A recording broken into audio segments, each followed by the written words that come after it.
We're going to be talking about italics and quotation marks, specifically on how we use them to punctuate titles. There'll be more to quotation marks that we'll do later on, but for this particular lesson, we just want to focus on punctuating titles and then which titles get which punctuation. We're going to start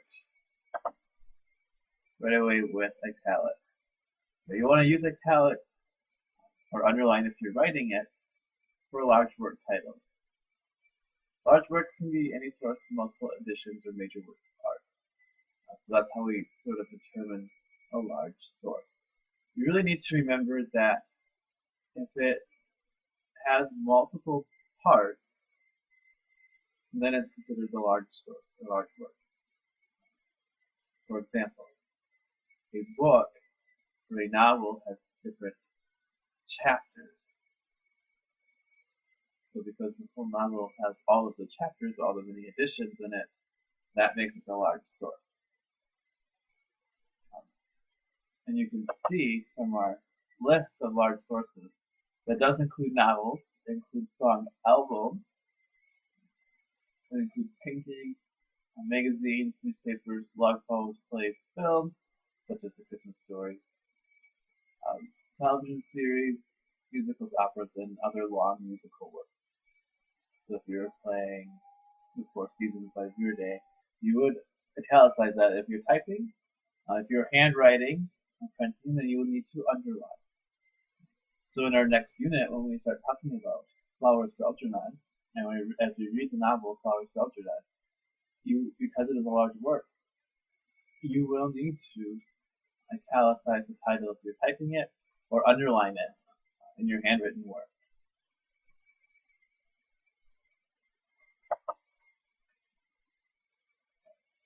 You also want to use italics / underlining for names of transportation.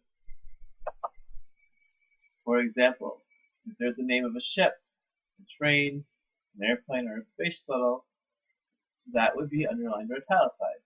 If you see Apollo 13, if I write about Apollo 13, I'm going to underline it or italicize it. If I write about the Titanic, maybe in a history essay, I would have to make sure that Titanic was always italicized when talking about it.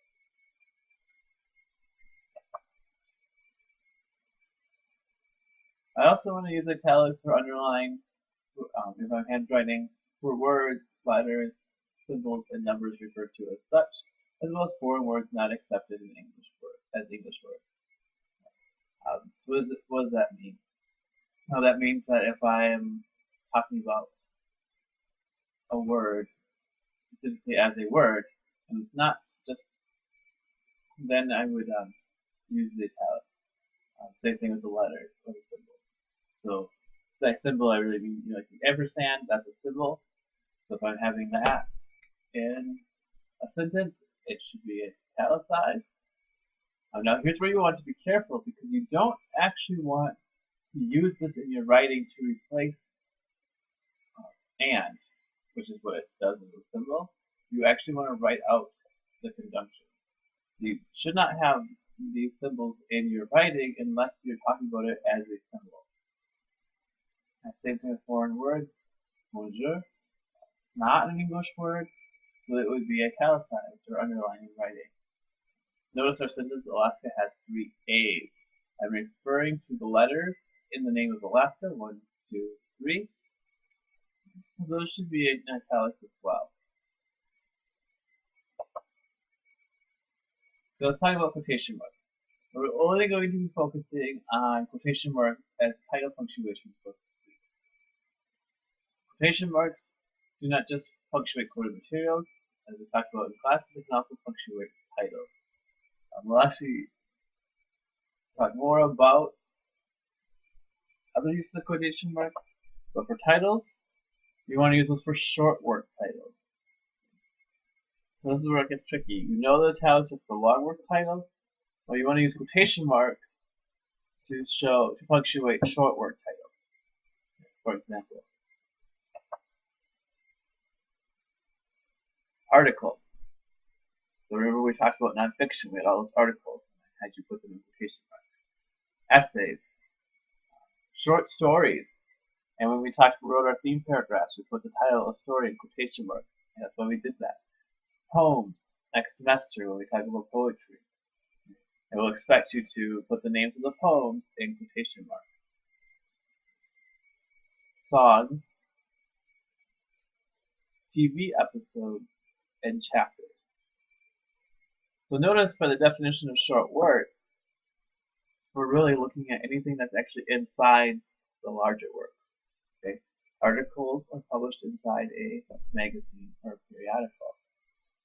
Therefore, they create the edition because they need to have quotation marks.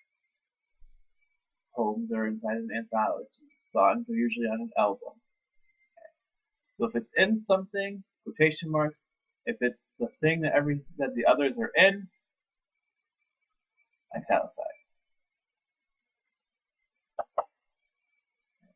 And that's really the simplest way to remember when to use italics or when to use quotation marks when you're punctuating titles.